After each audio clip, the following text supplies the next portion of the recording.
Assalamualaikum warahmatullahi wabarakatuh. Kami dari kelompok 1 akan mempresentasikan materi implementasi data mining untuk prediksi penyakit diabetes dengan algoritma C4.5. Adapun anggota kelompok saya adalah 1. Herlinda Putri, 2. Miftahul Ilmiah, 3. Rizky Ramadhani.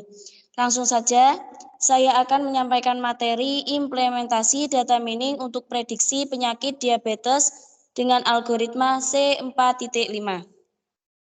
Diabetes menjadi penyakit kronis yang berbahaya dengan ditandai tingginya kadar gula glukosa darah atau di atas nilai normal rata-rata. Menurut International Diabetes Federation (IDV), jumlah penderita penyakit diabetes di setiap negara meningkat dan usia terbanyak dengan orang dengan penyakit diabetes berada di usia antara 49 sampai 49 sampai 59 tahun. Dalam sebuah penelitian, sudah banyak percobaan yang telah dilakukan dengan memanfaatkan teknik data mining dalam memprediksi penyakit menggunakan berbagai algoritma seperti Navier-Bayes, Decision Tree, SVM, J48, dan lain-lain. Di antaranya telah dapat hasil penelitian dengan menggunakan penerapan algoritma C4.5. Dalam memprediksi gangguan autisme pada anak dapat disimpulkan bahwa metode klarifikasi data mining algoritma C4.5 menghasilkan akuransi sebanyak 72%. Dengan melakukan pengujian metode cross validation pada aplikasi Rapid Miner. Adapun penulis menerapkan data mining untuk klarifikasi prediksi penyakit ISPA, infeksi saluran pernafasan akut, dengan algoritma Decision Tree yang menghasilkan atribut penyakit ISPA yang paling berpengaruh pertama adalah gizi sebesar 240,9, kemudian atribut usia sebesar 10,7. Maka atribut yang tidak berpengaruh seseorang terkena penyakit ISPA adalah jenis kelamin.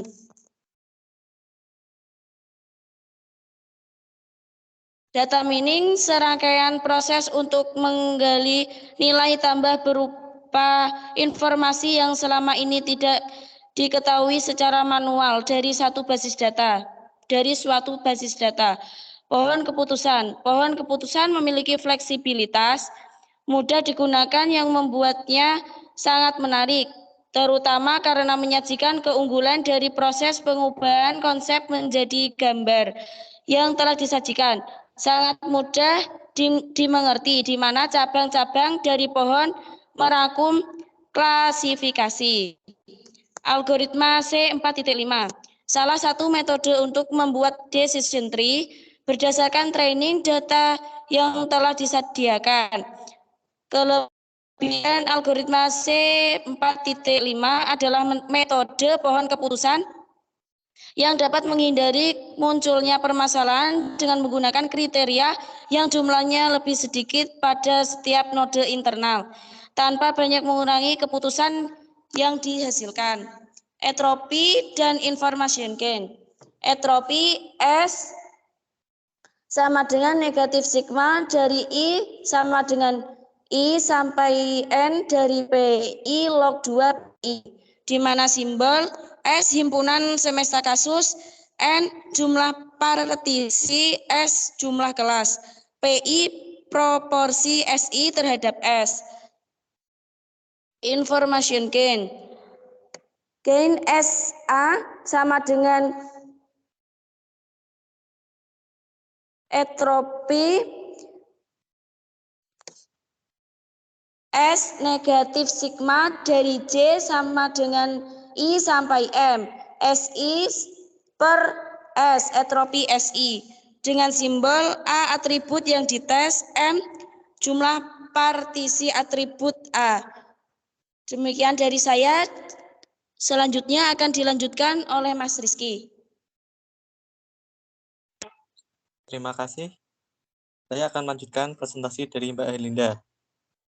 Kemudian diperoleh data sampel yang digunakan adalah 49 data pasien penyakit diabetes dari Rumah Sakit Umum Daerah Dr. Jasamen Saragih, Pematang Siantar. Di dalam data tersebut, terdapat golongan usia, tekanan darah, denyut nadi, berat badan, kadar gula darah, dan variabel. Untuk usia, terdapat usia young, tidak ada kasus, dan untuk usia medium, terdapat 3 kasus diabetes, di antaranya 1 kasus negatif diabetes dan 2 kasus positif diabetes.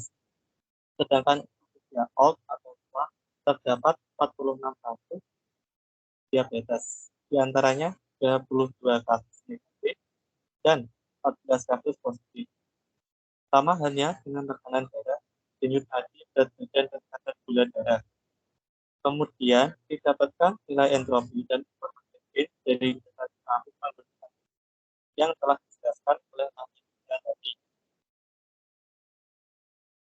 Dari information gain, nilai terbesar dimiliki oleh kadar gula darah. Terus, kenapa yang kadar gula darah rendah tergolong negatif?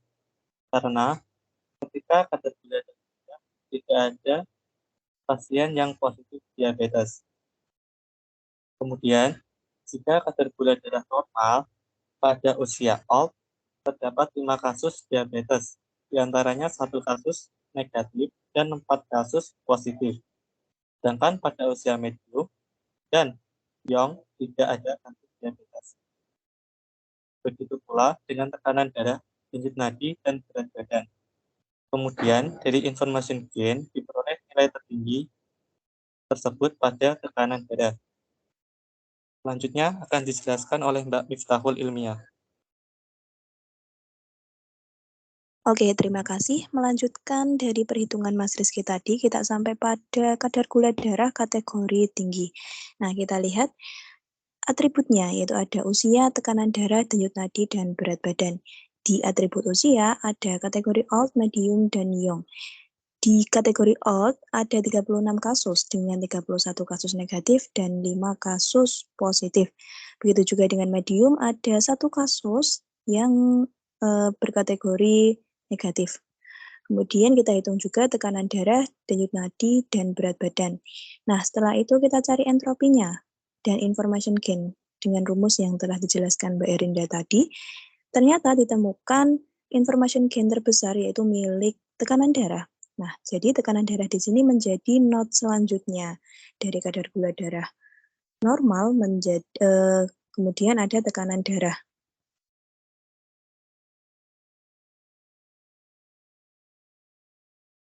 Selanjutnya, ketika kadar gula darah tinggi dan berat badannya average atau rata-rata, kita hitung lagi, ada atribut usia, denyut nadi, dan tekanan darah. Di kategori old, usia yang old, ada 17 kasus, 13 kasus negatif, dan 4 kasus positif. Di kategori medium, ada 1 kasus yang negatif, dan di kategori young tidak ada kasus sama sekali. Nah, kemudian kita hitung entropinya, keseluruhan, dan information gain. Di information gain, yang kita temukan yang terbesar yaitu milik denyut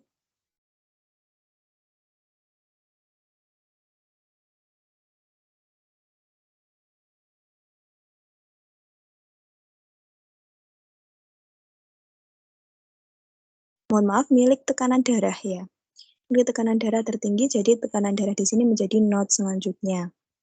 Kalau kita lihat yang lebih besar, nah di sini kadar gula darah menjadi akar dari pohon keputusan ini. Apabila kadar gula darah normal, maka kita lihat atribut tekanan darah. Jika tekanan darahnya rendah, maka orang tersebut tergolong positif diabetes. Nah, kalau tekanan darahnya tinggi, maka orang tersebut tergolong negatif diabetes.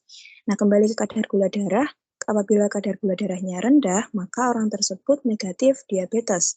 Ketika kadar gula darahnya tinggi, maka kita lihat atributnya selanjutnya, yaitu berat badan. Apabila berat badannya average atau rata-rata, kita lihat atribut tekanan darah. Nah, jika tekanan darahnya normal, maka orang tersebut tergolong negatif diabetes. Ketika tekanan darahnya rendah, maka bisa jadi orang tersebut positif atau negatif diabetes. Kalau tekanan darahnya tinggi, kita lihat dari data tadi, ada 13 orang positif diabetes dan 1 orang negatif. Nah, apabila berat badannya itu overweight atau lebih berat ya dari rata-rata, maka orang tersebut tergolong positif diabetes.